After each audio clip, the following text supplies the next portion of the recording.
अगर बाई तुझे पाई अगर एक फिल्म होती तो वो बिल्कुल ऐसे की ऐसे नहीं बनती 3.5 घंटों की शो। वैसे देखने जाओ तो एक ऐसे टॉपिक पे है जो कुछ घरों में आप अभी भी टैबू है कि लड़कियों के पीरियड्स और उसके साथ आने वाली अंधश्रद्धा इन सब के बारे में है। तो I am very glad that people are liking the show a lot more. Lakshmi को ज्यादा से ज्यादा स्ट्रेंथ तो उसी से मिली है कि जो मेरी बेटी कह रही है जो वो करना चाहती है वो बुरी बात नहीं है, वो पढ़ना चाहती है। मतलब इसमें क्या ही बुरा होगा कि इंसान पढ़ना चाहता है, डॉक्टर बनना चाहता है अपनी गांव के लिए। Hello and welcome to Bollywood Life. मैं हूं शिवानी और आज हमारे साथ हैं जानी मानी अदाकारा क्षिति जोग। सबसे पहले तो वेलकम टू बॉलीवुड लाइफ। कैसे थैंक हैं आप? यू। मैं अच्छी हूँ शिवानी, आप कैसे हैं? मैं भी एकदम बढ़िया। अभी हाल ही में आपकी सीरीज रिलीज हुई है जी5 पे, बाय तुझिया पाए। काफी पसंद किया जा रहा है इसको। कैसा लग रहा है? लोग अप्रिशिएट कर रहे हैं आपके काम को? बहुत अच्छा लग रहा है। काम को अप्रिशिएट कर रहे हैं इसकी खुशी है ही, लेकिन शो को अप्रिशिएट कर रहे हैं इसकी खुशी भी ज्यादा है। बिकॉज शो वैसे देखने जाओ तो एक ऐसे टॉपिक पे है जो कुछ घरों में आप अभी भी टैबू है कि लड़कियों के पीरियड्स और उसके साथ आने वाली अंधश्रद्धा इन सब के बारे में है। तो I am very glad that people are liking the show a lot more. ये बात आपने सही बोली। मुझे ये चीज पूछनी भी थी कि मैं जैसे शो देख रही थी, मैंने रियलाइज किया आपका कैरेक्टर बहुत जबरदस्त है। मतलब मुझे ऐसा लगता है अगर हर किसी की माँ ऐसी होने लगे या इस तरह से ट्रीट किया जाने लगे लड़कियों को, तो आई थिंक लड़कियों की आधी जिंदगी सुधर जाएगी। मुझे लगता है माई ऐसी होती है शिवानी, बट ना वो एक उन हर माँ की जिंदगी में एक मतलब 90% माओ की जिंदगी में एक अहिल्या जो ये इस शो में है, जो कहती है कि मैं हूं, हम मिलके करेंगे।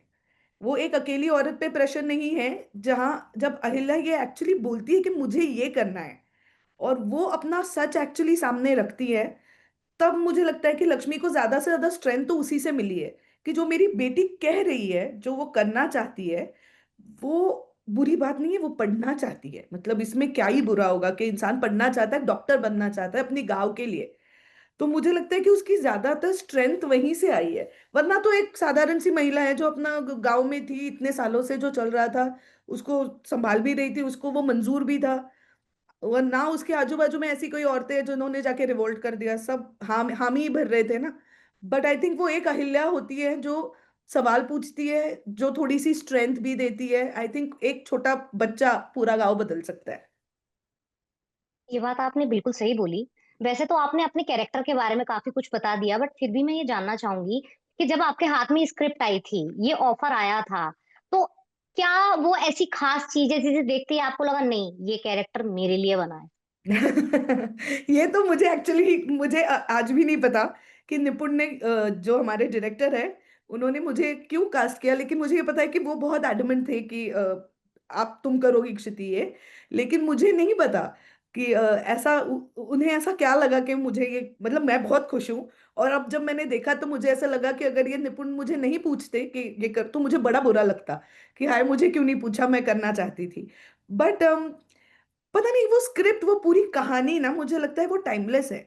वो अगर आज से 40 साल पहले बनी होती तब भी वो इतनी लोगों को पसंद आती और रेलेवेंट लगती। अनफॉर्चुनेटली आज 2025 में भी वो उतनी ही रेलेवेंट है। डिग्रीज बदल रही है। मतलब जो हम बोलते हैं ऑर्थोडॉक्स या जो गलत नॉर्म्स है वो बदल रहे हैं, उसकी डिग्री ऊपर नीचे होती है पर है तो अभी भी वही। मतलब आज भी हम पीरियड्स आए बोलने के लिए 2 मिनट कतराते हैं, आजू बाजू कोई है तो नहीं। वो तो आज भी हो रहा है, जबकि हम बड़ी आसानी से बोल देते भूख लगी है, जो कि नेचुरल है, या मुझे सर्दी हुई है, या मुझे बाथरूम जाना है। It is as natural as that, but हम बोलने के लिए अभी भी कतराते हैं। तो आई थिंक ये धीरे धीरे बदल रहा है एंड आई एम होपफुल। तो मुझे लगता है ये एक वो रीजन था कि ये स्टोरी इतनी टाइमलेस है कि मुझे ऐसी स्टोरी के साथ जुड़ना है जो स्टोरी शायद एक एक घर की औरतों के लिए एक स्टेप औरत ले पाए तो भी बहुत है। छोटी छोटी खुशियां जिसको कहते हैं ना, वो भी हो जाएगा तो बहुत है। आपने सच में बहुत गहरी बात कही है। लेकिन अब आपने यहाँ पे निपुण्य का नाम ले लिया है तो आई थिंक उनके बारे में बात करनी भी जरूरी है। मैं जानना चाहूंगी उनके साथ काम करने का एक्सपीरियंस कैसा रहा है आपका? बहुत ही कमाल। मतलब मैं बता नहीं सकती कि मैं जब शूट करके घर आई थी तो मैं बड़ी खुश थी कि क्योंकि हर चीज, मतलब एक तो वो बहुत कम इंस्ट्रक्शंस देते हैं समहाउ, और लेकिन जो देते हैं एक दो लाइन में, वो एकदम परफेक्ट इंस्ट्रक्शन होती है कि आप चूक नहीं सकते हो। मतलब वो एक दो लाइन में इसको ये फीलिंग है, ये इतनी आसानी से वो कह देते हैं कि it is just on point. तो मुझे मैंने उनके साथ पहले भी काम किया हुआ है। मिसमैच नाम का एक शो है जिसका फर्स्ट सीजन के कुछ एपिसोड्स के डायरेक्टर निपुण थे। तो मैंने उनके साथ पहले, बट इतना बड़ा रोल, इतने ज्यादा वक्त हमने शूटिंग की इसके, ऑलमोस्ट 20-25 दिन, तो वो नहीं किया है मैंने। बट मेरे लिए बहुत कमाल का एक्सपीरियंस था। He is I think one of my favourite directors हुम आई वर्कड विद। बहुत, एक तो वो बहुत शांत है, सेट शांत रहता है, सेंसिटिव इंसान है, क्योंकि ऐसी स्टोरी बनाने के लिए आपको सेंसिटिव होना बहुत जरूरी है। वरना ऐसी सेंसिटिविटी आपके काम में निकल नहीं आती, specially if it's a man directing it. If it was a woman, she knows already. मतलब कितना भी आप कह दो, I don't think man will understand what a woman actually goes through mentally, physically, emotionally during her periods. तो ऐसी sensitive subject के लिए एक सेंसिटिव इंसान होना बहुत जरूरी था, जो कि निपुण है। तो मुझे बहुत ही ज्यादा खुशी हुई उनके साथ काम करके। और ये चीज आपके काम में सच बताऊं तो दिखाई दे भी रही है। आई थिंक फैंस को आपको बताने की जरूरत भी नहीं है, वो दिख रहा है आपके काम में। एब्सोल्युटली, मतलब मेरे काम का आधे से ज्यादा श्रेय निपुण का ही है, बिकॉज उन्होंने इतने सही तरीके से मुझे बताया था कि क्या करना है। तो मतलब अब इतना तो फॉलो करना आना ही चाहिए एक्टर को, अब और क्या ही करेगा डायरेक्टर। तो आई थिंक या दैट रियली वर्कड। ये आपने बिल्कुल सही बात बोली। अच्छा, मैं आपसे पूछना चाहूंगी कि आप टीवी का एक बहुत बड़ा नाम है, टीवी के बहुत शोज में काम किया है, बड़े से बड़े हिट शोज में आप दिखे हैं। अब आप ओटीटी पे जैसे आप काम कर रहे हैं, तो हम्म। आपको क्या लगता है टीवी और ओटीटी में क्या अंतर दिखाई देता है आपको? वो बहुत अंतर काम। है। जी। काम, अगर एज एन एक्टर मेरे लिए कुछ नहीं बदला। मैं उतना, मुझे टीवी से उतना ही प्यार है जितना ओटीटी से है। मैं बिल्कुल उस इसकी नहीं हूँ जो टीवी के शोज को कम देख, बिल्कुल भी नहीं। मुझे बड़ा मजा आता है। मैं अभी भी कभी कभी मिस करती हूँ कि मैं टीवी शो नहीं कर रही। पर फर्क है, दोनों की स्टोरी टेलिंग में फर्क है। ओटीटी पे आप ज्यादा एक्सपेरिमेंट्स कर सकते हो। एक शो जो ऐसा दिखता है, जो, अगर आप बाई तुझा पाई की बात करें, तो हमारे कॉस्ट्यूम्स, हमारा लुक, जिस तरीके से वो शूट हुआ है, क्योंकि वो लिमिटेड एपिसोड्स है। हमारे टीवी में, हमारे यहाँ लिमिटेड एपिसोड्स नहीं होते। अगर लोगों को पसंद आ रहा है, तो मैं खुद ये रिश्ता कर चुकी हूँ 8.5 साल, और वो शो अभी भी चल रहा है और बहुत अच्छे से चल रहा है। मैंने खुद उसमें 8.5 साल काम किया, पता नहीं कितने एपिसोड्स हो गए होंगे। बट मुझे लगता है ये सबसे ज्यादा बड़ा फर्क है कि वो लिमिटेड एपिसोड्स है, एक कहानी एक जगह खत्म होती है ओटीटी पे। और हमें टीवी की आदत है कि वो कहानी, लोग भले ही बोले कि कितने सालों से चल रहा है, बट लोग आज भी देख रहे हैं इसीलिए चल रहा है। आई थिंक तो उसके कंटेंट में फर्क है। और मुझे लगता है कि टीवी भी उतना ही प्रोग्रेसिव है, वो दिखाने का तरीका अलग है टीवी का। ओटीटी का दिखाने का, जैसे कि ओटीटी में जो दिखाई देता है वो हम फिल्मों में नहीं देखना चाहते। अगर बाई तुझे पाई अगर एक फिल्म होती, तो वो बिल्कुल ऐसे के ऐसे नहीं बनती 3.5 घंटों की। अगर आप देखने जाओ तो 7 एपिसोड्स है आधे घंटे के, बाई तुझे पाई के, तो वो फिल्म के लिए थोड़ा बदलना पड़ता। तो I think that is the only difference. मुझे हर उस चीज से प्यार है जहां मुझे एक्टिंग करने मिलती है, क्योंकि मुझे वो पसंद है। तो उससे मुझे कोई फर्क नहीं पड़ा कभी। वाह, ये होती है एक असली एक्टर की पहचान। कोई फर्क नहीं पड़ता कहाँ काम करना है, काम करना मतलब काम करना है, बात खत्म। हम्म। है ना, ये आपने बिल्कुल सही बात बोली। अच्छा, मैं आपसे एक सवाल और पूछना चाहूंगी। आजकल ना एक चीज पे बहुत बातचीत हो रही है, वर्किंग आवर्स को लेके। स्टार्स के वर्किंग आवर्स जो एक्स्ट्रा काम करवाया जाता है, जैसे दीपिका ने स्टार्ट किया था, और धीरे धीरे अब और लोग भी इस बारे में बात कर रहे हैं। स्पेशली अगर आप एक औरत हैं तो आपको लगता है कि ये चीज सही है? मतलब एक औरत होने के नाते आपको घर भी देखना है, आपको काम भी करना है, बच्चे भी देखने हैं, बहुत सारी जिम्मेदारियां होती हैं, तो ऐसे में थोड़ी बहुत लिबर्टी मिलनी चाहिए काम को लेके कि नहीं? अब ये औरत वाली बात से मुझे प्रॉब्लम है, कि मतलब टाइम होने चाहिए, एक एक सर्टेन बैलेंस होना चाहिए हर काम का।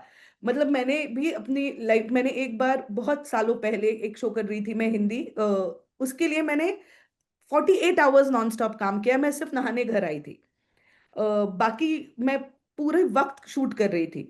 फिर धीरे धीरे धीरे जैसे मैं काम करने लगी, मैं अपना वो रखने लगी कि मैं 12 घंटे ही काम करूंगी, मैं उसके उससे ज्यादा काम नहीं करूंगी। और आई थिंक ये हर इंसान के लिए होना चाहिए। मतलब जो 9 to 5 काम कर रहे हैं, वो भी अपना पूरा 9 से 5, सिर्फ काम का वक्त 9 से 5 होगा। आजकल तो वो भी नहीं रहा, आजकल तो वहां भी होने लगा है कि 9 से 6 हो गया है, कॉर्पोरेट्स में कुछ अलग हो गया, घर से निकल के घर आने तक 12-13 घंटे तो मुंबई जैसे शहर में जहां मैं रहती हूँ वो तो वैसे ही हो जाते हैं ट्रैवल टाइम पकड़ के। लेकिन मुझे लगता है कि हाँ, वक्त को लेके, और ये औरत या मर्द वाली बात मुझे नहीं लगती। मुझे लगता है कि अगर इस वजह से मैं मांग रही हूँ कि मुझे घर भी देखना पड़ता है, तो इससे इस सबसे पहली बात यह है कि मुझे अपने पति को सिखाना पड़ेगा कि अगर मैं बाहर हूं तो आपको भी घर देखना है। ये मैं मानती हूँ कि दोनों इतना काम कर रहे हैं तो घर को कोई नहीं देख रहा। तो इस वजह से timing has to be, there has to be some limit to it. बस मुझे वो लगता है कि ऐसा ना हो कि, मतलब मुझे ये लग रहा है कि सामने वाले को, ये मैं मानती हूँ कि सामने वाला जा रहा है 4 घंटे में और मैं काम कर रही हूँ 12 घंटा, जस्ट बिकॉज वो कोई स्टार है या वो किसी और पोजीशन पे है, लेकिन मैं तो कर ही रही हूँ। मुझे लगता है ये सबके लिए एक होना चाहिए, अनलेस उनका काम खत्म हो गया कि अच्छा ठीक है आप चले जाओ। But otherwise that working hours का जो लिमिटेशन है वो सबके लिए एक होना चाहिए, इस बात से मैं पूरी तरह सहमत हूँ। ये बात आपने बहुत सही कही है, क्योंकि लोग अभी भी वो औरत और मर्द वाला थोड़ा-सा तो समाज में अभी भी है वो चीज़ें। हमको ही बदलना खैर, पड़ेगा, वो एक दिन से जी। नहीं होगा। मतलब जब तक मैं जी, अपने जी, पति को जी। नहीं बोलूंगी कि मैं घर नहीं आ रही हूँ खाना बनाने, या तो आप बनाना सीख लो या आप मंगाना हुँ। सीख लो।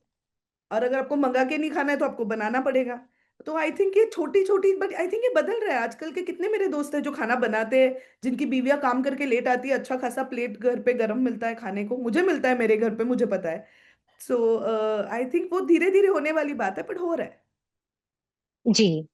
अच्छा, मेरा अगला सवाल आपसे होगा कि इस समय ना टीआरपी पे कुछ शोज़ जो हैं वो बड़ा पसंद किए जा रहे हैं, जैसे अनुपमा हो गया, क्योंकि सास भी कभी बहू हो गया। आपको मौका मिलेगा तो आप ऐसे किसी सीरियल में काम करना चाहेंगे? क्योंकि काफ़ी साल से चल रहे हैं ये, और मतलब क्योंकि तो ख़ैर अभी शुरू हुआ है, बट स्टिल पुराना नाम है। तो हाँ, मौका मिलेगा तो करेंगे आप काम? क्यों नहीं। मतलब अगर रोल अच्छा होगा तो क्यों नहीं करूंगी, ऑफ कोर्स करूंगी। मेरे लिए इम्पोर्टेंट वो रोल है। और हाँ, ये भी है कि मतलब जैसे अब अनुपमा है, अनुपमा डायरेक्टर्स कट बना रहा है, जिनके साथ मैं ये रिश्ता कर चुकी हूँ, जिनके साथ मेरा एसोसिएशन बहुत पुराना है। हमारा एक हिंदी टीवी शो राजन शाही डायरेक्ट करते थे जब तक डायरेक्टर्स कट बना भी नहीं था, प्रोडक्शन कंपनी। तो डेफिनेटली करूंगी मैं। और जितनी प्यार से बाई तुझे पाई पे काम किया है, उतने ही प्यार से भी करूंगी। मुझे उससे कोई प्रॉब्लम नहीं है, 100% करूंगी। सुन के बहुत अच्छा लगा, क्योंकि मैं उम्मीद करूँगी हम जल्दी ही आपको इन शोज़ में देखें। I hope so. अच्छा, मेरा आखिरी सवाल आपसे। आप मुझे ये बताइए, अब ये सीरीज़ तो आ चुकी है, लोग पसंद भी कर रहे हैं, बट आगे आपके प्रोजेक्ट क्या होने वाले हैं? अ, मैंने एक मराठी फिल्म की है जो मैंने प्रोड्यूस भी की है, जो रिलीज होगी 1 जनवरी को। एक हिंदी फिल्म की शूट मैं कर चुकी हूँ, जो आई थिंक 2026 में आएगी। एक हिंदी फिल्म की शूट मैं अभी कर रही हूँ। और दोनों के डायरेक्टर्स मैं अभी बता नहीं सकती, बट दोनों के डायरेक्टर्स ऐसे डायरेक्टर्स थे जिनके साथ मुझे काम करना था बहुत सालों से। एंड मैं उनका काम देखते बड़ी भी हुई हूँ और मुझे पसंद भी बहुत था। तो और वो दोनों कैरेक्टर्स अच्छे हैं, लुक्स अच्छे हैं। तो I am really looking forward to that कि वो करूंगी। तो वो आएगा, आई होप 2026 में ये सब आ जाए।